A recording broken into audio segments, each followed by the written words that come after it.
Assalamualaikum warahmatullahi wabarakatuh. Bertemu lagi bersama Ibu di channel Kelas Kimia. Apa kabar semuanya? Sehat selalu ya. Di video kali ini, kita akan membahas soal-soal dari materi ikatan kimia, mulai dari ikatan ion dan ikatan kovalen serta sifat-sifatnya, bentuk molekul sampai dengan kegaya antar molekul, disertai dengan tips dan trik agar mengerjakan soal bisa menjadi lebih mudah. Tapi, sebelum kita mulai, mari kita awali pembelajaran kali ini dengan membaca basalah terlebih dahulu, agar selalu diberikan kelancaran keberkahan. Bismillahirrahmanirrahim. Baiklah, kita langsung mulai ya. Kita mulai dari soal nomor 1. Pasangan senyawa berikut yang merupakan pasangan senyawa yang memiliki ikatan kovalen adalah A. HCl dan KCl, B. H2S dan Na2S, C. NH3 dan CH4, D. CH4 dan FeCl2, serta E. CO2 dan MgCl2. Ya, kita sudah belajar bahwa ikatan ionik adalah ikatan yang terjadi antara logam dengan non-logam. Sementara ikatan kovalen adalah ikatan yang terjadi antara non-logam dengan non-logam. Unsur logam itu mana saja ya?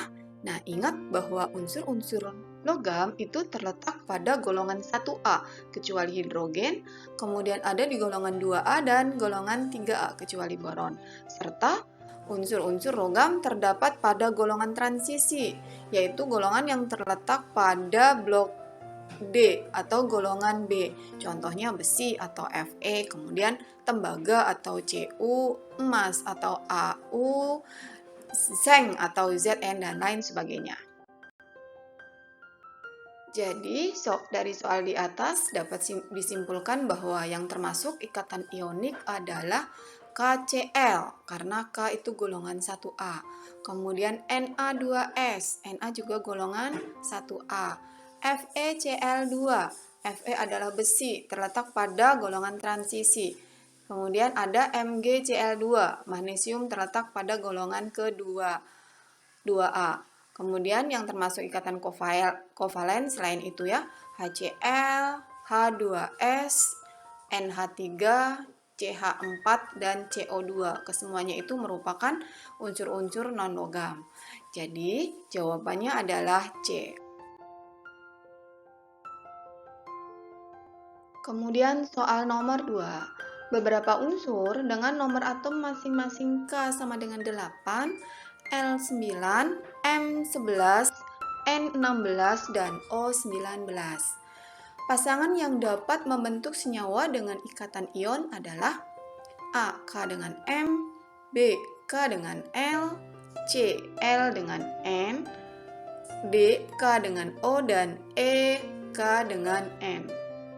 Sebelum kita mengerjakan soal ini, yang perlu diingat bahwa untuk mencapai kestabilan, jika suatu elektron mempunyai elektron valensi kurang dari 4, maka dia cenderung akan melepaskan elektronnya. Nah, jika elektron valensinya itu lebih dari 4, dia akan cenderung untuk menangkap atau menerima elektron. Oke, sekarang kita konfigurasikan masing-masing elektron. Yang pertama 8K, konfigurasi elektronnya 2,6. Karena elektron valensinya lebih dari 4, maka dia akan cenderung menangkap berapa elektron? Ya, untuk stabil, elektron valensi harus 8 ya, untuk mencapai kaidah oktet. Makanya dia akan menerima atau menangkap 2 elektron. Kemudian 9L, 2,7, elektron valensinya 7. Untuk mencapai kestabilan, dia akan cenderung untuk menerima 1 elektron. Kemudian 11M, 281, elektron valensinya berapa? Ya, 1. Dia akan cenderung untuk melepas 1 elektron. Ya, elektron valensinya kan kurang dari 4 ya. Kemudian 16N, yaitu 286. Kecenderungannya untuk mencapai stabil, dia akan menerima atau menangkap 2 elektron. Dan terakhir 19O, 2881. dia akan melepaskan satu elektronnya untuk mencapai kestabilan. Nah, sekarang pasangan mana yang dapat membentuk senyawa dengan ikatan ion? Kita ingat ya bahwa ikatan ion itu pada ikatan ion terjadi serah terima elektron. Jadi, satu atom melepas elektron dan sementara atom lain akan menerima elektron. Jadi, kalau dari data di sini terlihat bahwa jawabannya adalah A. K dengan M. K itu menerima 2 elektron, sementara M melepas 1 elektron. Selanjutnya soal nomor 3.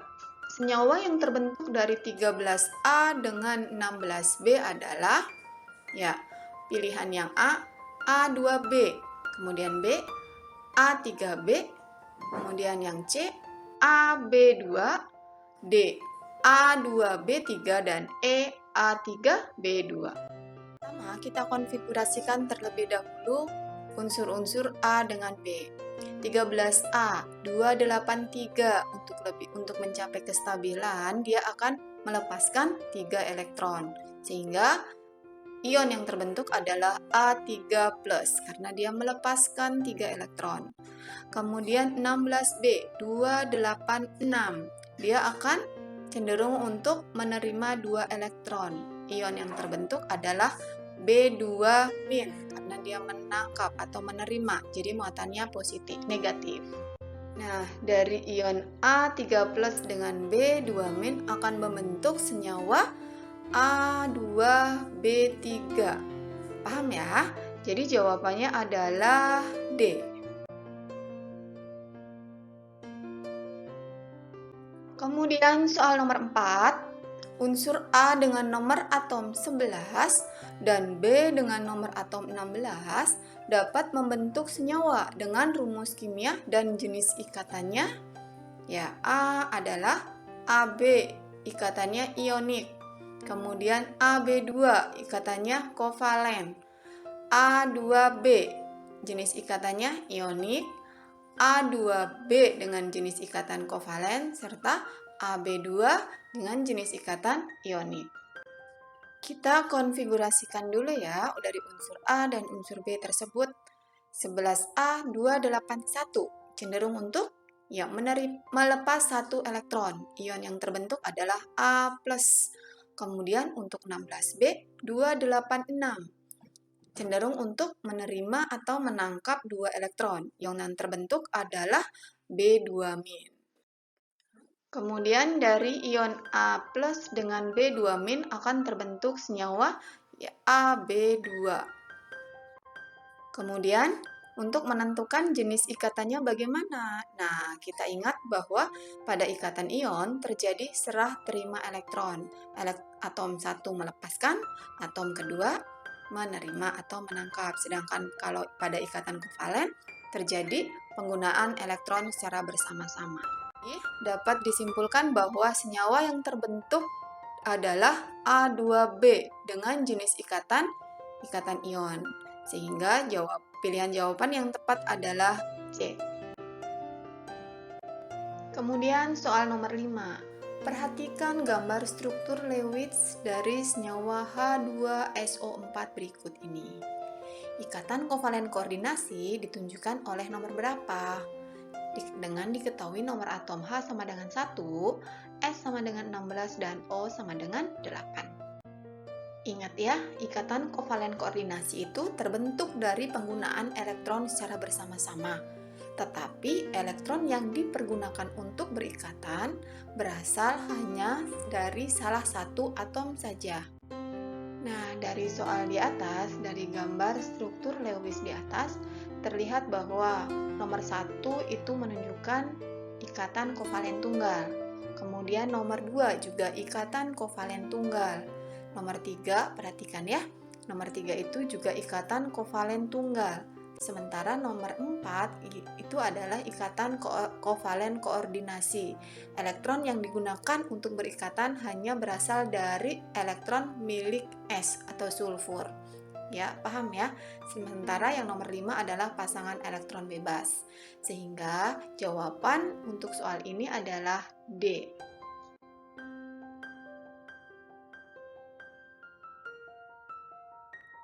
Nomor 6.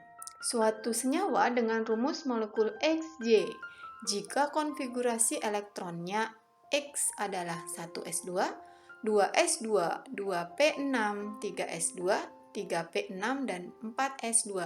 Sementara Y adalah 1s2, 2s2, dan 2p4. Maka XY tersebut mempunyai ikatan apa? Ikatan kovalen polar, kovalen koordinasi, kovalen nonpolar, elektrovalen, atau ikatan logam. Dari konfigurasi elektron yang diketahui, dapat dilihat ya, untuk unsur X dengan elektron terakhir terletak pada subkulit S. Jumlah elektronnya berapa? Ya, 2. Jadi, untuk X ini terletak pada golongan 2A yang termasuk dalam unsur logam. Kemudian unsur Y. Elektron terakhir terletak pada subkulit P. Kalian perhatikan ya, untuk menentukan golongannya, dulu sudah pernah belajar bahwa untuk yang elektron terakhir yang terletak pada subkulit P, menentukan golongannya S ditambah P. Jadi golongannya adalah 2 ditambah 4, 6A yang merupakan unsur-unsur non-logam. Nah, dan sudah jelas ya, unsur logam dengan non-logam akan membentuk ikatan ion atau disebut juga dengan elektrovalen. Jadi jawabannya adalah D. Selanjutnya soal nomor 7. Jumlah pasangan yang terikat atom pusat suatu molekul adalah 3. Sedangkan pasangan elektron bebasnya sama dengan 0. Maka bentuk molekulnya adalah A. Oktahedral, B. Segitiga planar, C. Tetrahedral, D. Segitiga bipiramida, dan E. Linear. Ya, kita kerjakan ya. Di situ diketahui bahwa pasangan yang terikat atom pusat suatu molekul adalah 3. Jadi, pasangan elektron ikatannya ada 3. Sementara pasangan elektron bebasnya sama dengan 0. Kemudian, dapat ditentukan rumus tipe molekul dari AXMEN, yaitu AX3. Nah, dari rumus ini terbentuk molekul segitiga datar. Lanjut ya, soal nomor 8. Diketahui nomor atom X adalah 7 dan nomor atom Y adalah 1. Senyawa yang terbentuk dari ikatan antara X dan Y adalah XY3. Maka bentuk molekulnya adalah A. Oktahedral, B. Segitiga planar, C. Segitiga piramida, D. Segitiga bipiramida, dan E. Linear. Pertama-tama kita konfigurasikan elektron dari X dan Y. 7X 2,5. Untuk menjadi stabil dia akan menerima 3 elektron. Kemudian Y dengan nomor atom 1, konfigurasi elektronnya 1, cenderung untuk menerima 1 elektron. Kemudian kita buat struktur Lewisnya ya. Atom X elektron valensinya berapa? 5. Kita buat simbol Lewisnya dengan elektron yang tidak berpasangan ada 3. Kemudian Y, tadi senyawanya adalah, senyawa yang terbentuk adalah XY3. Jadi Y-nya ada 3 dengan masing-masing 1 elektron. Nah, atom X dan Y akan memasangkan elektron-elektron dari yang tidak berpasangan yang mereka miliki. Dari struktur Lewis yang telah dibuat, terlihat bahwa ada 3 pasang elektron ikatan atau PEI dan 1 pasang elektron bebas. Sehingga setelah dimasukkan ke dalam rumus, tipe molekul dari XY3 adalah AX3 dengan bentuk molekulnya adalah trigonal piramida. Jadi jawabannya apa? Ya, C. Sekarang nomor 9 ya. Di antara senyawa-senyawa berikut yang dapat membentuk ikatan hidrogen adalah AHCl, BH2S, CNH3, DCH4, dan ECO2. Sebelumnya kita harus tahu bahwa ikatan hidrogen adalah terbentuk jika atom hidrogen atau atom H berikatan langsung dengan unsur-unsur F, O, atau N. Nah, di sini Ibu ada trik untuk menghafalkan senyawa ikatan hidrogen itu seperti apa. Handphone, jadi ikatan antara H dengan FON. Contohnya adalah HF, H2O, dan NH3. Jadi, pilihan jawaban yang tepat adalah NH3C. Sekarang soal nomor 10. Perhatikan tabel data fisik dan daya hantar larutan L dan M berikut. Senyawa L mempunyai titik leleh minus 155 derajat Celcius, sementara M 810 derajat Celcius. Kemudian untuk daya hantar listriknya, senyawa L dalam bentuk lelehan dia tidak menghantarkan listrik, tetapi dalam bentuk larutan dapat menghantarkan listrik. Sementara senyawa M, baik dalam bentuk larutan maupun lelehan dia dapat menghantarkan listrik.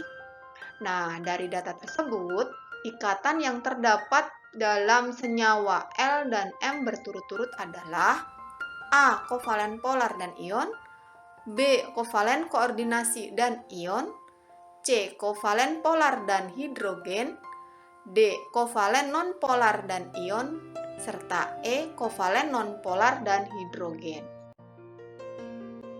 Berikut ini adalah sifat dari senyawa ion, senyawa kovalen polar, dan senyawa kovalen nonpolar. Untuk senyawa ion memiliki titik didih dan titik leleh yang tinggi. Dan lelehan maupun larutannya dapat menghantarkan listrik. Jadi dua-duanya baik itu lelehan ataupun larutannya dapat menghantarkan listrik. Kemudian, senyawa kovalen polar mempunyai titik didih dan titik leleh yang lebih rendah. Nah, bagaimana daya hantar listriknya? Untuk senyawa kovalen polar, larutannya masih dapat menghantarkan listrik, sementara lelehannya tidak dapat menghantarkan listrik. Kemudian, untuk senyawa kovalen nonpolar mempunyai titik didih dan titik leleh yang rendah, yang sangat rendah. Dan daya hantar listriknya, larutan maupun lelehannya tidak dapat menghantarkan listrik. Jadi, pada tabel tadi jawabannya adalah A. Senyawa ion dan senyawa kovalen polar. Alhamdulillah, selesai sudah pembahasan kita kali ini. Tetap semangat belajar dan wassalamualaikum warahmatullahi wabarakatuh.